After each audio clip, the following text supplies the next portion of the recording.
e la ringrazia.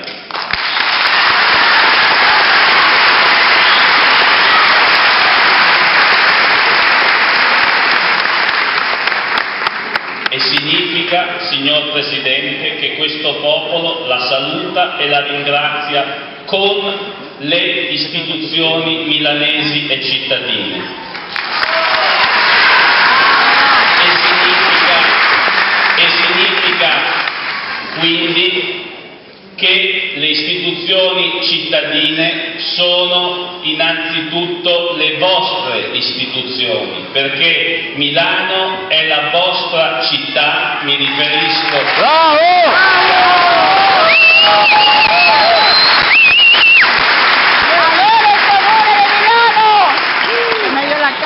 E dirlo per me significa, come amministratore di questa città, assumermi la responsabilità, insieme ai colleghi con cui ho l'onore di governare il capoluogo lombardo, di costruire le condizioni perché ogni giorno Milano sia per voi più accogliente.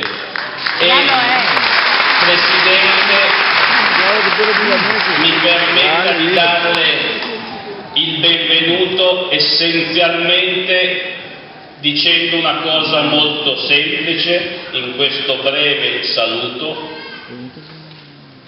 e cioè che il senso del nostro benvenuto sta nel ringraziare le donne e gli uomini dell'Ecuador che vivono e lavorano in questa città e che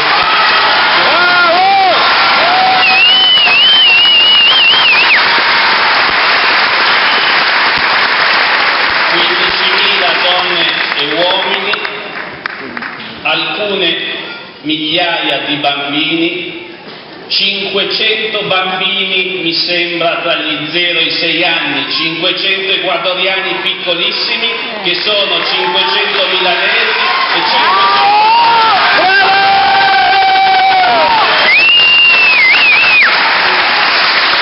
Presidente, noi sentiamo il dovere in momenti come questi, che sono momenti di festa, di ricordare a noi stessi, a tutte le istituzioni del mondo, che questo tempo di crisi che coinvolge tanto la vecchia Europa ha un bisogno vitale delle energie del popolo ecuadoriano, e ci auguriamo che insieme l'opportunità costituita dall'appuntamento dell'Esposizione Universale del 2015, che si svolgerà proprio a Milano, Expo, possa diventare un'occasione per tutti, e credo che in questo ci sia il senso della vostra partecipazione come Paese e come donne e uomini del Paese a quell'appuntamento.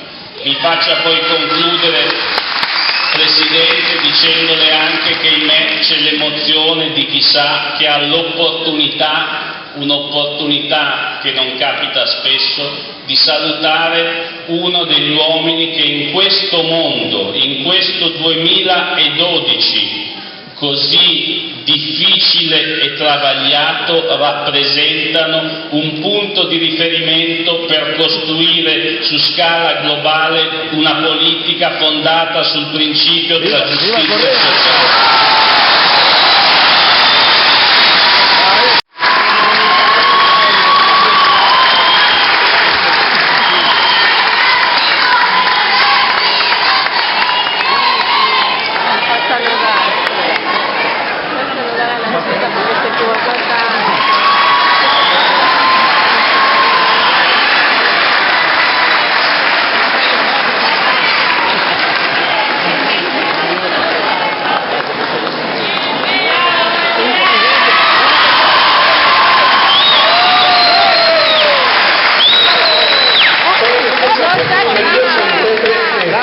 Porque ya tengo algunos años en este oficio, uno no se pone, pues también. Uno se pone muy nervioso, y más que nervioso, muy emocionado. al ver tantos y tantos compatriotas, hermanos del alma que habitan aquí en Italia. Ustedes saben que siempre los llevamos en el corazón. Y muchas gracias, aquí se ha dicho, gracias por hacer realidad nuestros sueños, gracias por devolvernos la esperanza. Es a ustedes que hay que agradecer. Son ustedes los que nos dan esperanza. Son ustedes los que nos crean sueños.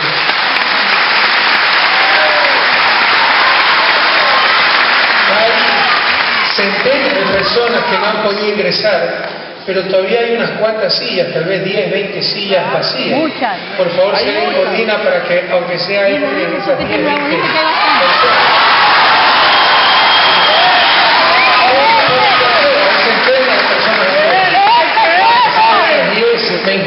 ¡Quédate el pueblo!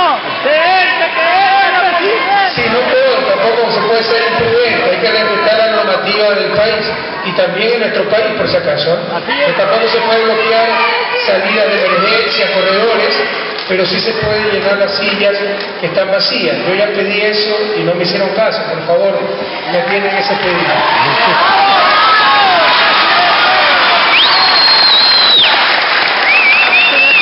Bueno, queridas hermanas y hermanos migrantes, ecuatorianos que radican en este país hermano, señoras representantes de los medios de comunicación, señoras y señores miembros de la delegación oficial del Ecuador, nos acompaña nuestro canciller, nos acompaña el secretario de Educación Superior, Ciencia y Tecnología, nos acompaña el secretario de Comunicación, y nos acompañan los funcionarios que están para servirlos aquí en Italia, el señor embajador, la señora, los señores cónsules, señor Pierfrancesco Maiorino, asesor de política social del municipio de Milán.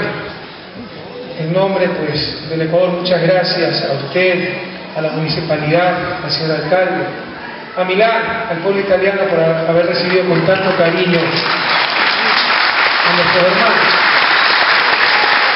Como decía hoy día, en la reunión con el señor alcalde, tuvo la gentileza de invitarnos, de darnos la medalla de la ciudad. Ecuador nunca fue tierra de gran emigración. Nuestros compañeros aquí presentes, que a ustedes les consta, grandes trabajadores, gente buena, no es que salió de su patria por su propia voluntad. Los ecuatorianos queremos mucho a nuestro país. Fueron expulsados de su país por las malas políticas económicas, por la falta de oportunidades, por el saqueo del capital financiero. Con preocupación vemos que esas malas experiencias se están repitiendo o se puede repetir en Europa, todo en función de los banqueros, todo en función del gran capital. Ya vamos a hablar de aquello. Y decían, gracias por devolvernos la esperanza. Yo no he devuelto nada. Ustedes siempre han sido los dueños de eso que le arrancharon, le quitaron alguna vez.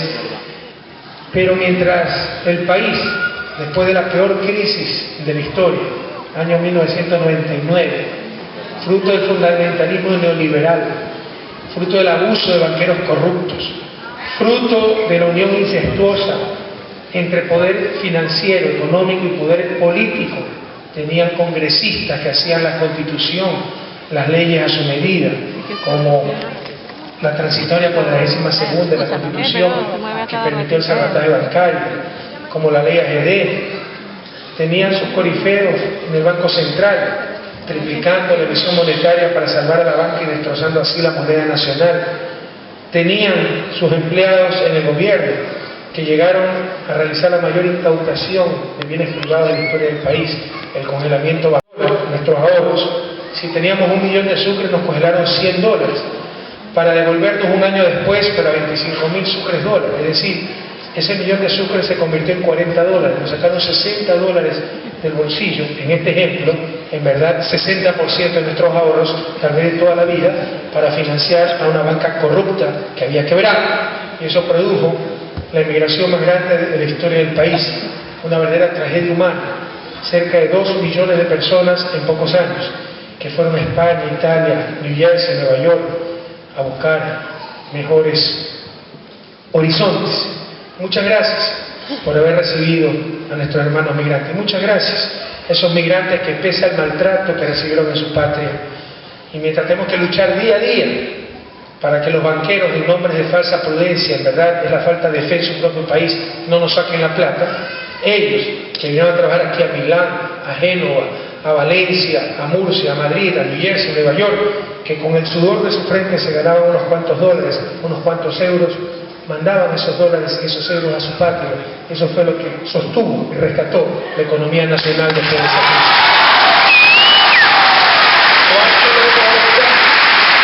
Son ustedes, hermanas y hermanos, que han hecho realidad tantos sueños que nos han dado esperanza. Les decía que Ecuador no era un país de emigración, por el contrario, es un país de inmigración. Tenemos una gran colonia italiana, próspera, importante, muy querida, y siempre serán bienvenidos todos los extranjeros que quieran residir en nuestra patria. Así que gracias a Milán, gracias a Italia por haber recibido con tanto cariño a nuestras hermanas y hermanos migrantes, insisto, exiliados, expulsados de su propia tierra. Hemos tomado los correctivos. Crisis como la del 99 nunca más ocurrirá en nuestra patria.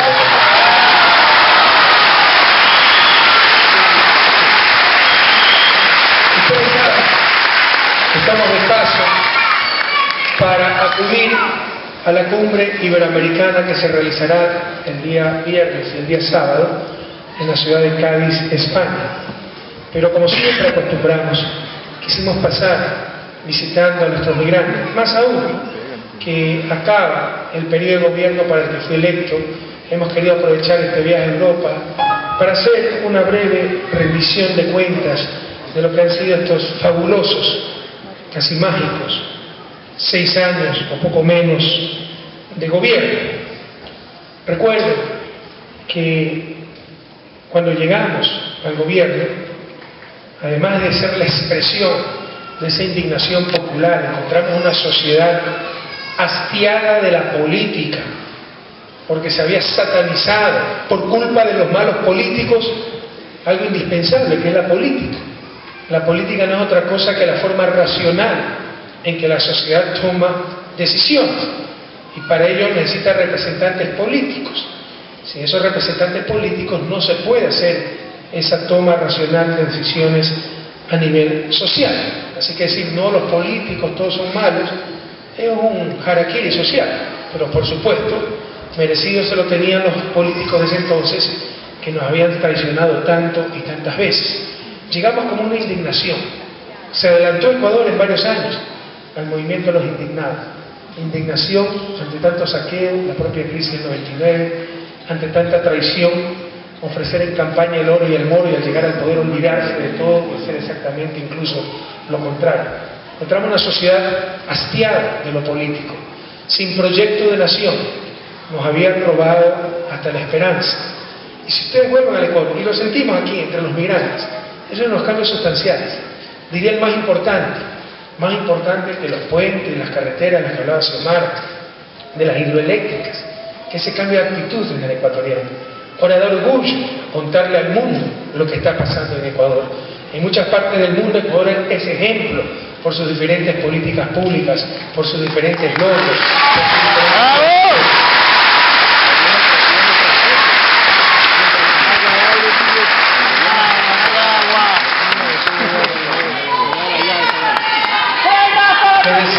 destruye a la sociedad, demasiado igualitarismo, acción colectiva destruye al individuo. Y ambos, sociedad e individuo, son necesarios para el desarrollo, para el buen vivir, para el bien común. Pero sí le daba el rol necesario al Estado en la sociedad. Sí ponía las cosas en orden, daba derechos a la naturaleza, protegía el bien común, rompía el espinazo del poder que nos había dominado durante tanto tiempo, básicamente evitando que los bancos, que ya no habían quebrado en el 99,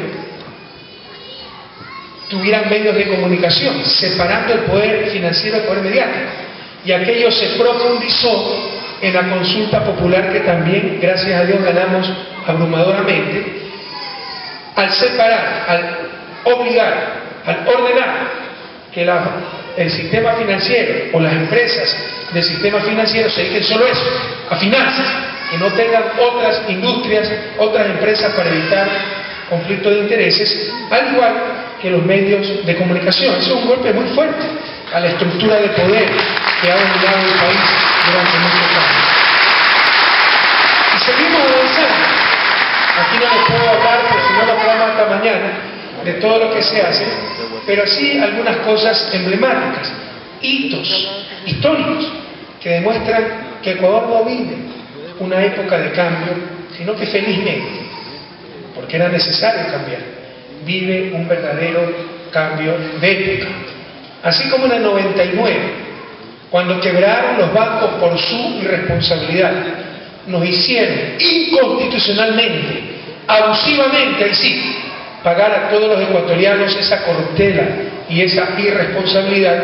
Hoy, que gracias al buen manejo de la economía, esos mismos bancos han roto todos los récords históricos de utilidades, acumulando más de 1.600 millones de utilidades en nuestros 5 años de gobierno, no por él, por el dinamismo de la economía fruto del buen manejo macroeconómico. Hoy, que ganan más que nunca, vamos a socializar ya no las pérdidas, sino las ganancias del sector bancario. Y ustedes saben que se va a implementar el bono de desarrollo humano de 35 a 50 dólares, financiado con las utilidades de la banca. Y que historia, por primera vez en historia, se sociedad asitiada de lo político y sin proyecto de nación.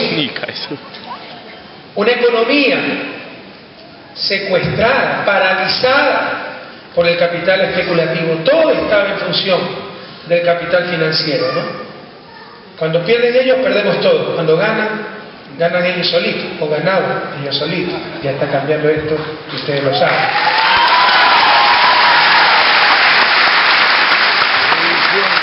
Encontramos un Estado capturado por intereses privados. No gobernaban los democráticamente electos, gobernaban ciertos medios de comunicación, ciertos bancos, ciertos grupos económicos, ciertos países hegemónicos, ciertas burocracias internacionales. Un Estado burgués que representaba a unos pocos y no a las grandes mayorías. Llegamos como esa explosión de indignación ante tanta trafacía, ante tanta traición, ante tanto saqueo, ante tanta tragedia. 2 millones de hermanas y hermanos emigrantes en unos pocos años, desestructuración de familia. No quiero recordar esos momentos, pero como economista sentía vergüenza de que se hable del éxito de políticas macroeconómicas porque la estabilidad del nuevo país, la inflación baja, cuando la gente arriesgaba hasta su vida por dejar la patria que la vio nacer. Y propusimos en esa campaña del 2006 al pueblo ecuatoriano un programa de gobierno basado en 5 ejes. 5 ejes que se han ido aumentando en el tiempo y que hoy constituyen 10 ejes en total. Y quiero hablar de esos 10 ejes como una rendición, insisto, de cuentas, una rendición, un informe de labores de lo que se ha hecho en estos casi 6 años y sobre todo en el último periodo de gobierno que empezó en agosto del 2009. La primera revolución que propusimos fue la revolución política, constitucional y democrática. ¿En qué consistía esto en esencia? Transformar ese Estado, que es la representación de todos nosotros. Cuando insulten al Estado, recuerden que se están insultando ustedes mismos, porque es la representación institucionalizada de la sociedad, el medio por el cual la sociedad realiza su acción colectiva. Pero como les decía hace unos momentos, ese Estado estaba secuestrado, sometido por intereses particulares, no velaba por el bien común. Una prueba de ello, el salvataje bancario. En Ecuador es un escándalo cuando se aumentan subsidios para los pobres, pero los subsidios más grandes de la historia no se han dado a los pobres, se lo han dado a los ricos. La securitización de 1983, que nos costó más de $1.000 millones, y el salvataje bancario de 1999, que nos costó más de $6.000 millones. Había que liberar al Estado y los grupos de poder que lo dominaban. Había que desmontar el nefasto modelo neoliberal, causa fundamental de la crisis bancaria, porque recuerdo, la crisis del 99, además de torpeza tras torpeza en cuanto a política económica, su causa remota y fundamental fue la desregulación financiera de 1994, bajo la premisa fundamentalista de que solito el mercado, los bancos iban a regular. Y se regularon también, que nos llevaron a la quiebra y a la peor crisis de la historia del país. Había que desmontar todo esto. Y para aquello era necesario una nueva constitución, porque lo que hizo la constitución de 1998 fue legitimar el neoliberalismo. Y realmente, en gestas históricas, pese a no tener un solo diputado en el Congreso Nacional, llevamos a consulta popular para aprobación del mandante la realización de una asamblea constituyente, ganamos con más del 80%, se fueron a elecciones de asambleístas constituyentes, nuevamente volvimos a vencer, se presentó al pueblo ecuatoriano en el 2008 la nueva constitución de Montecristi y nuevamente el pueblo ecuatoriano nos dio su apoyo mayoritario en las urnas. Y hoy tenemos una nueva constitución que rescata el rol del Estado, ya no es un Estado desertor, sino un Estado que cumple su responsabilidad. No es estatista, no caemos en el infantilismo, en negar el mercado, negar el liberalismo.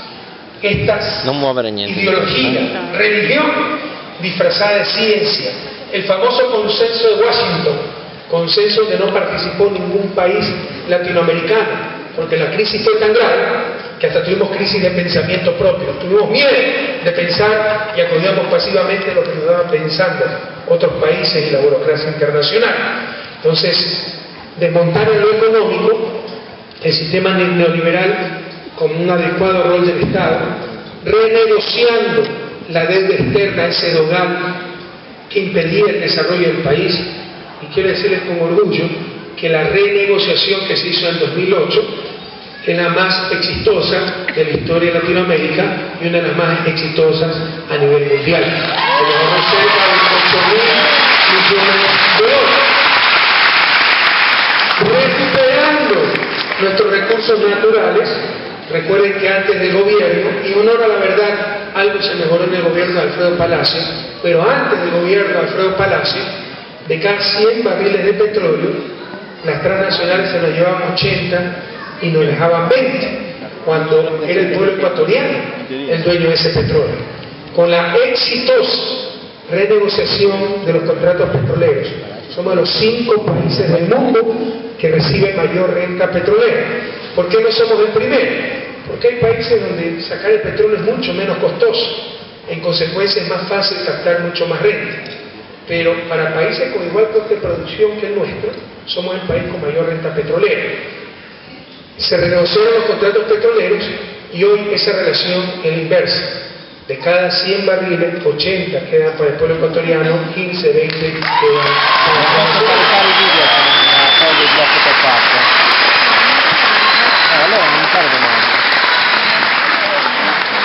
En cuanto a impuestos, ustedes saben que el deporte nacional en Ecuador era la evasión tributaria.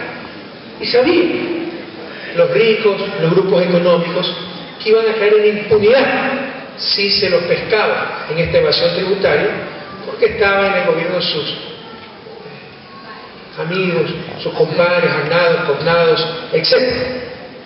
Ahora ellos saben que con la revolución ciudadana no se juega y hemos más que duplicado la recaudación tributaria.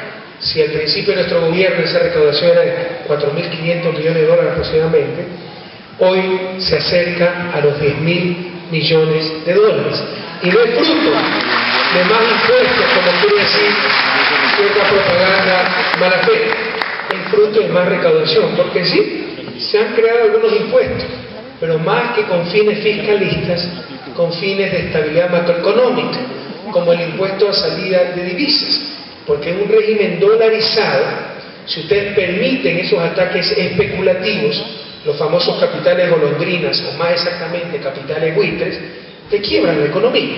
Para evitar esos ataques especulativos pusimos un impuesto a la salida de divisas, del cual está exonerado, dicho sea de paso, materias primas, bienes de capital, etcétera, etcétera. Básicamente consumo suntuario y especulación financiera.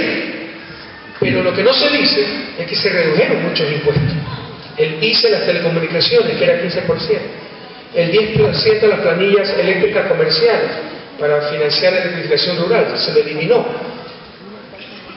Antes, un padre de familia con muchas cargas, 6 hijos, con su madre enferma a cargo de él, pagaba exactamente lo mismo que el soltero, que ganaba igual sueldo.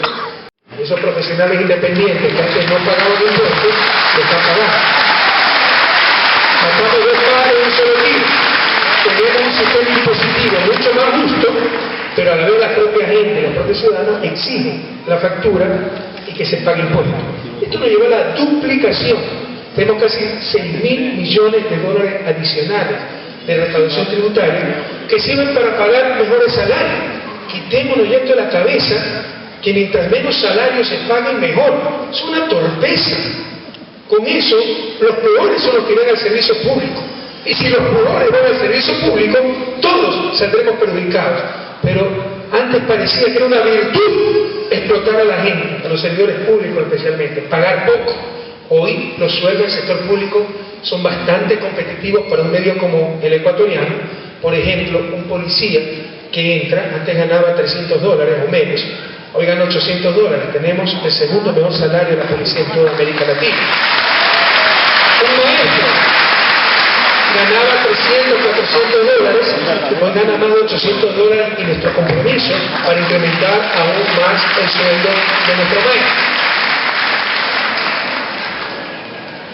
Y hay gente, cuando ya no puede negar ni negar, las carreteras, las hidroeléctricas, puertos, aeropuertos, conectividad, etcétera, etcétera, que dice que Correa es suertudo. Así me dijo el inefable doctor Osvaldo Hurtado Herrera. Correa no es buen presidente, es suertudo.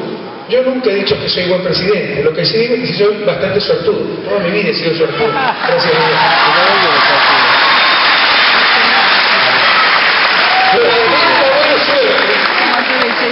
Además de tener el cariño inmerecido de nuestra gente, además de tener un equipo que ganamos por la renegociación de los contratos de petroleros, son los miles de millones de dólares que obtuvimos por una mejor recaudación tributaria. Y todo aquello, con manos limpias, con mente lúcida, capacidad, corazón ardiente por la patria, va al servicio hasta el último centavo para el pueblo ecuatoriano. Ya no va para pagar, ya no va para pagar anticipadamente deudas, sino para ustedes, para nuestra gente, nuestro pueblo. En la parte productiva, aquí hay algunas críticas. Estos son los desafíos que tenemos que enfrentar. Nos ha ido extraordinariamente bien, pero haciendo lo mismo de siempre. Es decir, somos de los 3 países que más crecen en América Latina. El año pasado crecimos casi el 8%. No quiero ni comparar el oleoducto de crudos pesados, $1.400 millones. Ya se está construyendo Coca-Cola Sinclair por $2.000 millones y ya se está nivelando el terreno para el próximo año empezar a construir la refinería del Pacífico de 300.000 barriles diarios de refinación en capacidad por $12.000 millones, más un complejo petroquímico. Entonces hay que desarrollar esas industrias básicas para el desarrollo, como refinerías, petroquímicas, siderúrgicas, astilleros, refinación de cobre, e impulsar en forma responsable la explotación de nuestros recursos naturales no renovables. También la parte productiva, nos falta una verdadera revolución agraria. Hemos avanzado, se han repartido casi 20.000 hectáreas, pero nos falta mucho más por hacer. Dicho sea de paso, como parte de esa revolución agraria, estamos dando a las haciendas que se incautaron a los banqueros que no pagaron sus deudas. No es como se hacía antes, si es que se incautaban, alegremente se la vendían a precio de gallina enferma a los mismos. No, ahora eso va a los campesinos, agricultores, y también vamos a presentar el plan para los migrantes. Hay muchos migrantes aquí presentes que son campesinos, vienen del sector rural, quieren tierra para trabajar, se organizan, y esa revolución agraria, esas haciendas también irán a esas organizaciones de migrantes que quieran volver al país.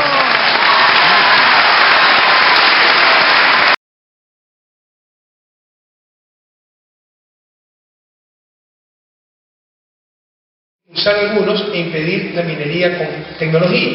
¿Cuál es la principal fuente de contaminación del agua dulce del Ecuador? No es la minería, son las aguas servidas de la ciudad. Hasta Quito, capital de la República, todavía lanza sus aguas al Chángara, al igual que la Tacunga al Cutuchi, igual que el Tena al Napo, igual que Cuenca a varios de los ríos, de los 4 ríos que cruzan esa hermosa ciudad. Y para evitar aquello se necesitan centenas de millones de dólares. Esa es la verdadera lucha para conservar la naturaleza. No simplismo de que no explotemos nada y seamos mendigos sentados en un saco de oro. Otro de los mitos que no resisten un análisis: el petróleo destruye la selva. Toda actividad humana tiene impacto ambiental, indudablemente, pero el mayor peligro para la selva no es el petróleo, es la expansión de la frontera agrícola y pecuaria. Y esa expansión no se podrá detener si no tienen nuestros hermanos de la Amazonía alternativas de trabajo y de ingresos. Y con adecuada inversión de los recursos petroleros se pueden generar esas alternativas de trabajo y ingresos, sobre todo en cuanto a economía y conocimiento. Entonces no basta quien lo voluntarismo, no basta la buena voluntad, hay que tener capacidad para realmente tener un compromiso serio, regulado con la naturaleza. Perché vuole far andare avanti il petrolio al posto di andare avanti la posta della naturalezza. Parla di naturalezza. Quando si considerava il essere umano l'unico importante è la naturalezza. Mentre noi siamo poveri. Esatto. Tampoco podemos caer Con il petrolio uno diventa ricco e gli altri diventano poveri. È poco meno che un sentito quello che dice. naturaleza. Che quede Ma muy noi claro. siamo poveri, capisci? Para la Quello che Revolución sono immigrati. Ciudadana es